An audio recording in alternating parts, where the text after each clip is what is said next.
In today's video, I'm going to teach you how to delete files from Recycle Bin.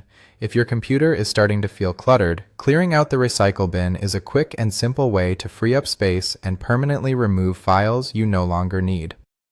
The Recycle Bin is where deleted files are temporarily stored, which gives you a chance to recover something if you change your mind. But once you remove files from the Recycle Bin itself, they are no longer easily available. So it's a good idea to make sure you're deleting the right items. To get started, go to your desktop and find the Recycle Bin icon. Once you see it, double-click on it to open it.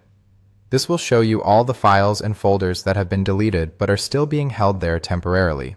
Take a moment to look through the contents so you can decide whether you want to delete only certain items or clear everything out at once.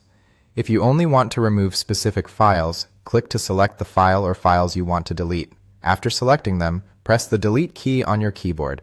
This will remove just those chosen items from the Recycle Bin. This is useful if you want to keep some deleted files for now, but permanently erase others. If you want to delete everything in the Recycle Bin, you can do that as well. Look at the top menu bar and choose the option called Empty Recycle Bin. In some versions of Windows, you can also right-click anywhere inside the Recycle Bin window and select Empty Recycle Bin from the menu that appears. Both methods do the same thing, so you can use whichever one feels easier. After that, your computer will ask you to confirm the action.